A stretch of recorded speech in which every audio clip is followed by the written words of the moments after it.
Welcome, everyone, to the Tethys Shipyards. I am Takeshi Yamato, the Yardmaster, joining our host, the Housecoat Gamer. Yo. Today we're taking a look at our next Orion starship from the TMP era, the Kingpin-Class. The Kingpin, while the most formidable vessel in the entire Orion Armada, started out much like the Dirk and pretty much every ship up until the Buccaneer class, as a converted freighter. In fact, the largest freighter ever built at the time. There's just one problem. You can barely recognize any of the freighter parts after what the Orions were done with it. She has so much armor plating, so many gun emplacements. Hell, they ripped out her warp core and put in something more akin to that of an actual battleship. Then it was just very much unrecognizable. But it was the premier combat vessel for the entire Orion Syndicate. In short, if you owned a Kingpin, you were a Kingpin. And it shows. There are only 3 vessels in the entire Alpha Quadrant that can actually take this thing on and win. A Missouri-class battleship, a Yamato-class battleship, and the Kalas Bat'leth. Orion... Romulan ships are no contest. Plasma torpedoes up the rear end. Yeah. And let's not even start on the Hydrans and their fighters. Yep. That automatically invalidates them because that's more than one ship. Yep. The Kingpin was still relatively common. As such, almost all... There are over 50 surviving examples of the Kingpin as of 2409. Mostly because they really did not want to use these things.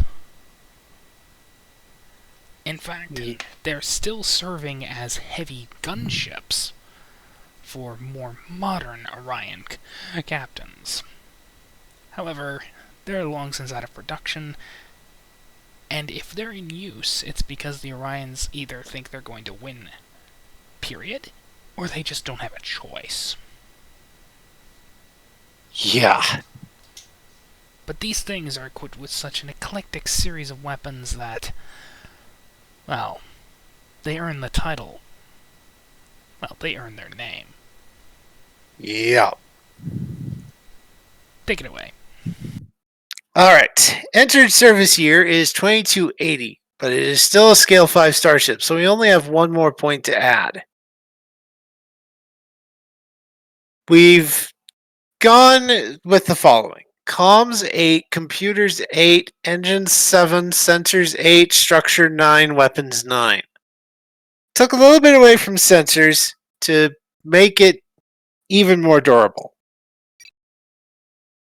For departments, we go back to the flagship mission profile and have modifier points in command, security, and engineering.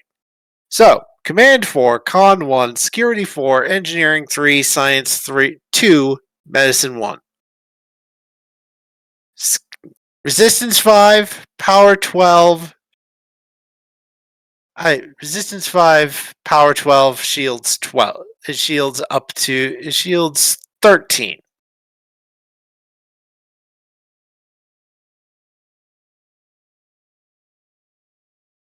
And weapons, disruptor cannons, photon torpedoes, 8 modular weapon hardpoints, meaning you can have basically the entire list of special weapons.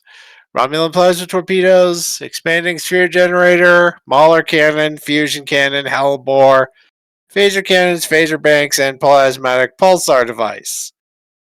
Note, this is can be, not will be. You can have fewer weapons than the entire list. It's GM discretion. and strength 4 tractor beam. And for talents, command ship, fast targeting systems, high resolution sensors, improved damage control, and secondary reactors.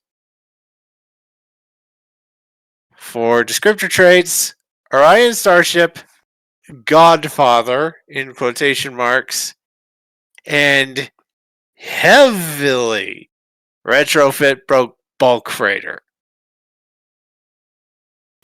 In other words, the Luger Hulk on steroids. Yeah. Except a lot smaller, doesn't carry fighters. Doesn't have a droid army. And can wipe the floor with anything from the Star Wars universe. Except maybe the Executor class. Not entirely sure about that. Yeah. Angry little boat.